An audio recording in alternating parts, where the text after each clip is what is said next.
안녕하세요, 쿠라입니다. 오늘은 메탈카드봇의 리뷰를 해보려고 하는데 바로 앞에 있는 이쪽에 헤비아이언과 피닉스 파이어 요 두 제품을 소개하도록 할게요.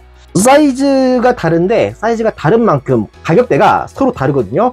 헤비아이언이 43,900원이고 피닉스 파이어가 27,900원이에요 대형 제품임에도 43,900원이라는 상당히 가성비 좋은 가격대를 형성하고 있죠.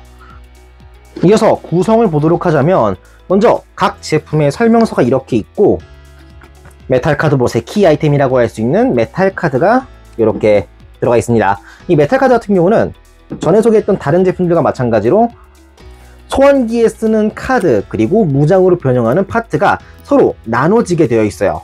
각 무장에 관해선 이번에 피닉스 파이어는 쉴드로 그리고 헤비아이언은 가슴에 붙는 장식으로 변형을 하는데 둘 다 큼지막한 클리어 파츠가 붙다 보니까 보다 파워업한 인상을 줍니다. 특히 헤비아이언은 로봇의 상징이라고 할 수 있는 가슴 부분이 그대로 바뀌어지기 때문에 사이즈와 더불어 좀 더 특별한 인상을 심어주는 것 같아요. 그럼 디자인을 보도록 하죠. 우선 피닉스 파이어부터 기본적인 디자인의 구성은 소방차에서 소방관 로봇으로 변형을 하는 건데 각각 캐릭터적인 특징을 굉장히 잘 잡았어요.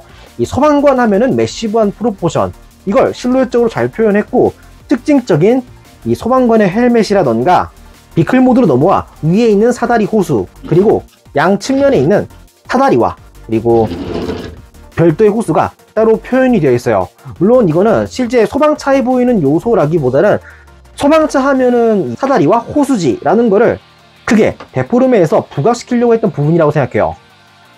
실제로도 딱 봤을 때 아 이거 소방관이구나 라는 거는 단번에 알 수 있는 구성이라고 저는 처음 봤을 때 그렇게 느꼈어요.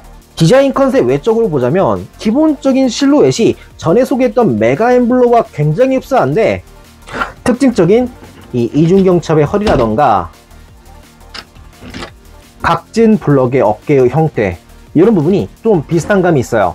다만 이게 또 재미있는 부분인데 두 제품을 비교했을 땐 컨셉도 컨셉이지만 전체 디자인 구성이 재미있게 뒤틀어져 있어요.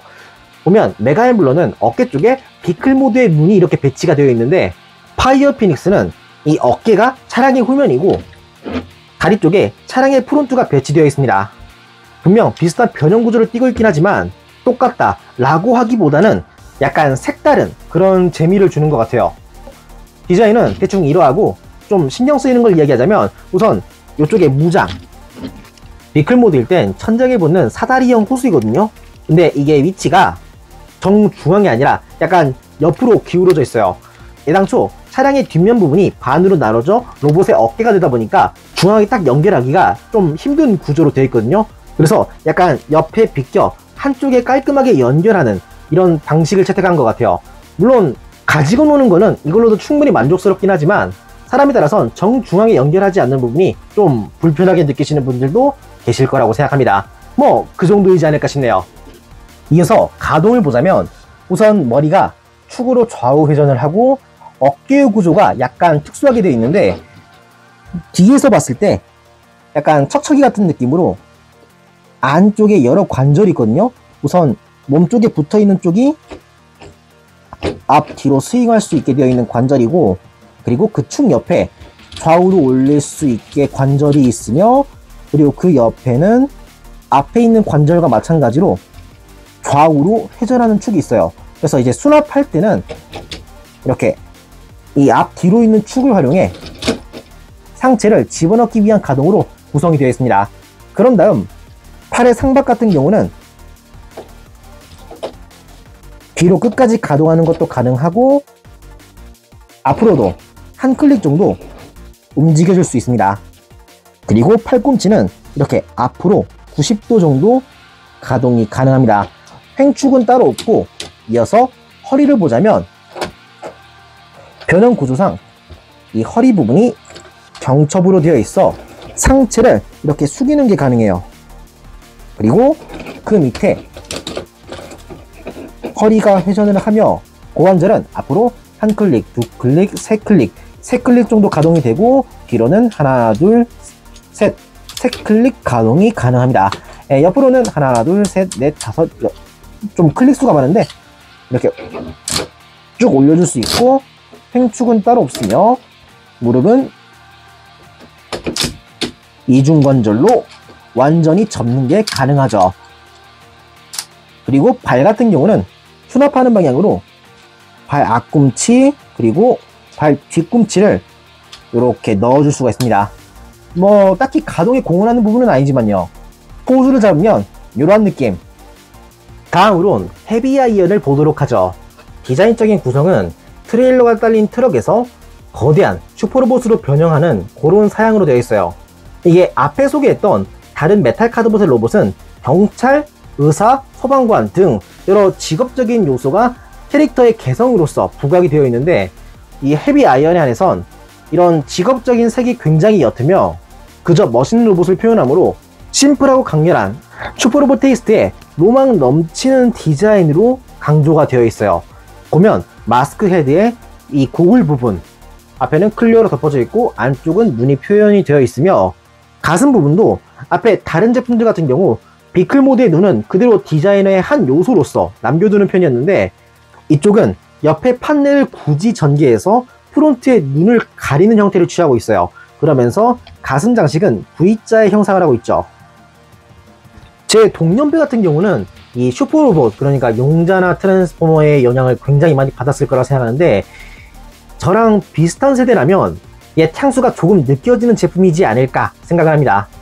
다만 늘 리뷰 때도 이야기하다시피 디자인에 도형적인 요소가 많이 들어가는 거는 그만큼 디자인을 단조롭게 만드는 부분이기 때문에 팔이나 다리 쪽에 노골적으로 도형이 많이 들어간 부분은 개인적으로는 호감은 아니었어요. 다만 이게 도형적이라고 해서 단지 평면인 게 아니라 면이 앞으로 좀 꺾여 있는 등 입체적으로 표현이 돼 그렇게까지 단조로운 느낌은 심하지 않은 편입니다. 그래서 도형적인 요소는 있긴 하지만 이 부분을 잘 잡아냈다 라고 저는 보고 있어요. 그런 다음에, 그리고 변형 구조에 대해서도 약간 이야기를 하자면, 기본적인 변형은 슬라이드와 판넬 접기가 주를 이루고 있는데, 특히 판넬 접기 같은 경우는 대부분 간단하게 접는 게 많긴 하지만 일부 이런 이제 경첩이 있고 슬라이드를 하는 부분이 있거든요. 이런 거라던가 이게 약간 간섭도 있기도 해가지고 다룰 때 좀 불편한 감이 없잖아 있긴 했어요. 그래서 이런 거라던가 중간중간 보이는 이중 경첩들은 조금 조심하는 편이 좋을 거라 생각합니다. 다음으로 가동을 보도록 하자면, 우선 머리가 볼 조인트로 되어 있어서 자유롭게 움직이고, 어깨는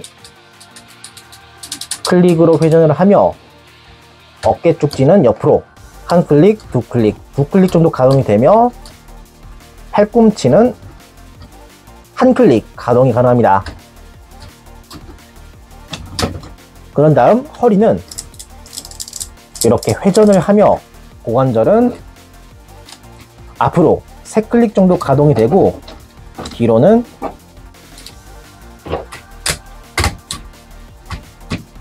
두 클릭 정도 가동을 하며, 횡축이 있어 이렇게 좌우로 좀 돌려줄 수도 있고, 무릎은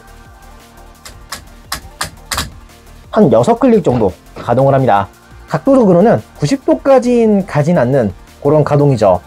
그리고 그 이외에 따로 발목이 가동이라던가 뭐 그런 건 없습니다. 포즈를 잡으면 이러한 느낌. 이상으로 피닉스 파이어와 헤비 아이언의 리뷰를 마치도록 하겠습니다. 오늘 소개했던 이 두 제품은 앞에 소개했던 4종류의 메탈 카드봇의 로봇과 비교했을 때 꽤 다른 재미가 섞여 있어 만족스러웠던 것 같아요. 피닉스 파이어 같은 경우는 메가 엠블러와 유사한 부분이 보이는 동시에 또 메가 엠블러에서 볼 수 없는 매력을 잔뜩 끌어올린 구성으로 익숙한 맛이 다소 변화구처럼 다가오는 그런 재미가 있는 제품이었어요.